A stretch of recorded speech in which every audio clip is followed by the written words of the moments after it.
Welcome back to Sales Training 103.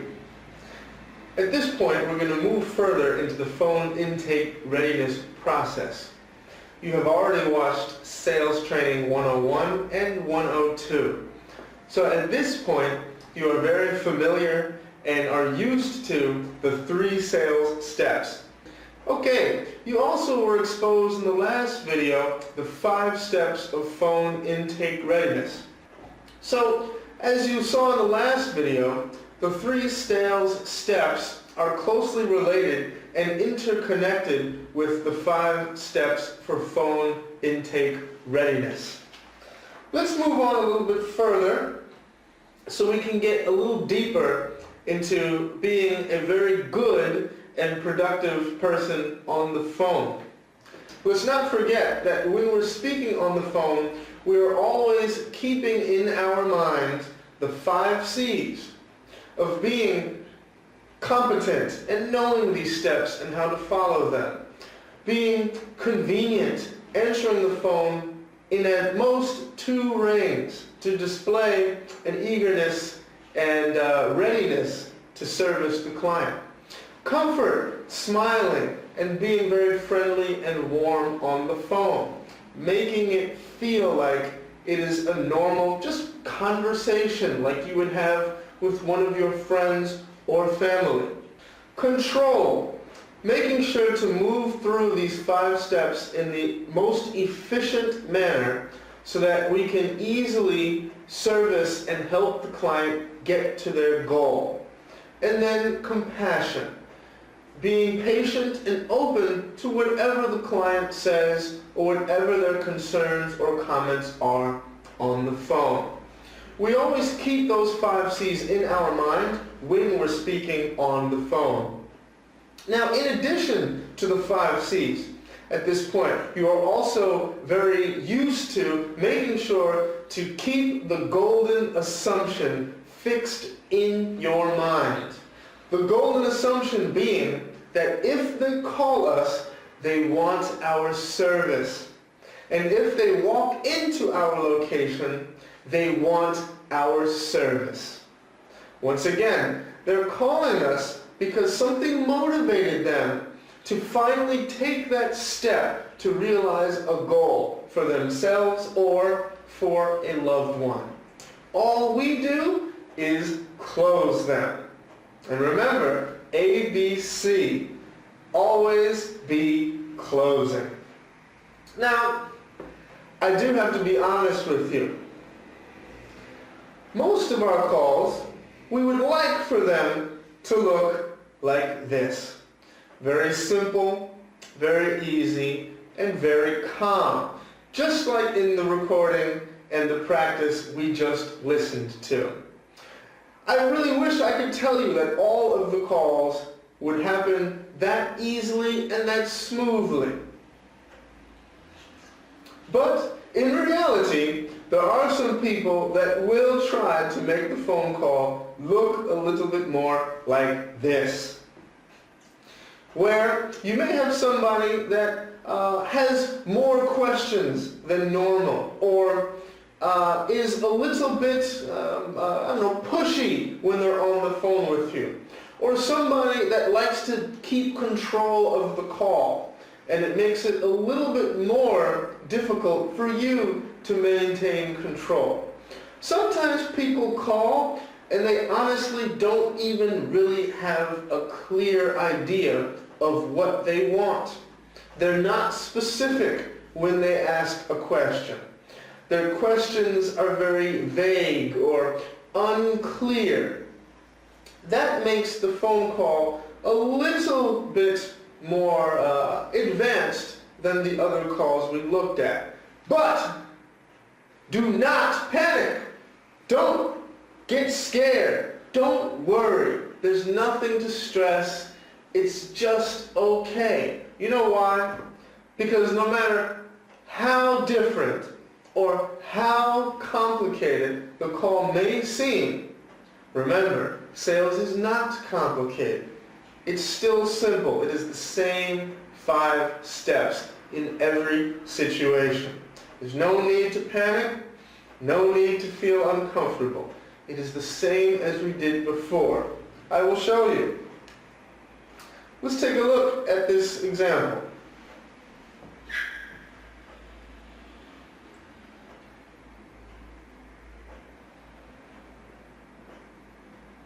Uh-oh, did you panic? What do we do now? We already have the 5 steps ready to go. We were moving through step 1. We got to step 2. Then we moved to step 3. And then, oh no, the client made it difficult for us and decided to ask a question. They took control from us, and we now are completely lost in the process. Right? Wrong. Nothing is farther from the truth. At this point, let's take a look and refer back to our definition of what is sales. What is sales again? It is a systematic process of repetitive and measurable milestones by which a salesperson relates his or her offering, enabling the buyer to visualize how to achieve his or her goal in an economic way. The 5 steps are your steps of sales on the phone. They're repetitive and they're measurable. So let's take a look at that. In our recording that we just listened to, the client did step 1. They did the greeting. Thank you for calling ill. This is Cliff speaking. How may I help you? Then they moved to step 2 of answering the client's question. When the client got to the transition, that's when the client asked another question. But wait a minute, we were at step 3 and we want to get to step 4, but we couldn't. So, where are we now in the process? Since sales is measurable, we know that we are back at step 2. They asked a question, we just moved back 1 step, and now we answer the new question. After we answer that question, then we immediately move to step 3, step 4, and so on. No need to panic and no need to worry. Just follow through with the steps. When somebody asks a question, you know that you immediately have just moved back to step 2. Let's hear this in practice so you can get an idea of what that sounds like. You see that? It's the same steps and the same process that we've been practicing in the previous video. Just slightly adjusted to enable you to be able to react when clients ask you questions on top of or in between you moving through the 5 steps. Maintain your comfort and maintain your control. So let's talk a little bit more about maintaining control on the phone. See, when you begin to use the phone and start interacting with clients after reviewing these videos, you also will start becoming familiar very quickly with the types of calls and the types of people that you're going to be dealing with on the phone. Some people, honestly, they really are used to taking control of phone calls and just things in general in their lives. They call and they have an idea that they want your service. But for some reason, they make it very difficult for you to give them what they want. They'll ask questions and ask more questions and ask more questions on top of that and find another question to ask, making it very difficult for you to maintain the control of the call, follow the 5 steps, and provide them what they want. So now let's talk a little bit about how you, as a good salesperson, is going to be able to make sure that you maintain control of a call in a comfortable way so that you're able to help the client get what they already want.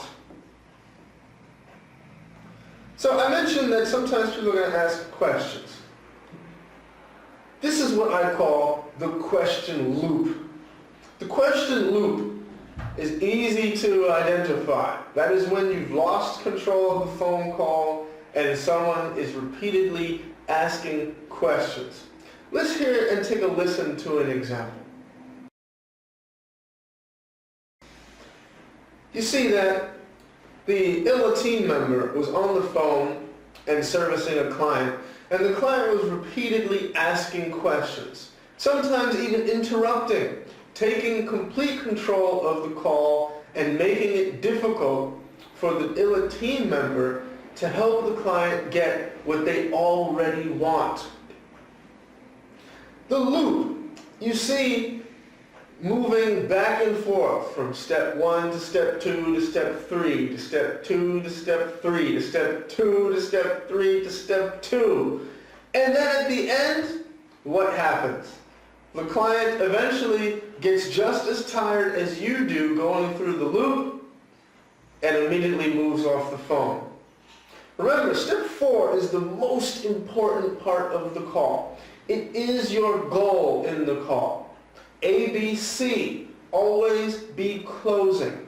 If you're unable to get to step 4, then you know that that was an unsuccessful call. You were not able to help the client get what they already wanted. And on top of that, you were not able to get to step 5, which is for us to be able to capture the information of the client so we can service them in the future. Oof, very difficult call. Only got to step 2 and 3, but let's revisit. What do we do in this situation? Do we panic? Do we lose control and all of a sudden forget how to do our 5 steps? Of course not. What we're going to do in these types of calls, and what every ILA team member is trained to do, is do what? Let's rely on the information that you already know. In order to maintain control of a phone call like this one we just heard, is you want to be a good salesperson. Well, let's revisit that. What is a good salesperson? You were exposed to this in previous videos. Let's revisit those again. A good salesperson is a good listener. When you're on the phone and clients are talking, you want to listen very well to what they're saying so that you'll be able to service them. But that doesn't really have to do with maintaining control, does it? In the last call, we listened a lot. So how do we maintain and regain control? A good salesperson does what? Asks plenty of questions. And there it is. In order to regain control of a phone call, the best thing to do is be a good salesperson. Ask a question. Ask a question. To regain control of a call or a conversation, ask a question. Now why? Because if a client is continually asking questions and you find yourself in the loop of answering, to break that loop is to immediately reverse the roles. Asking a question immediately reverses that role and gives you control of the call. Let's take a listen and see what that sounds like.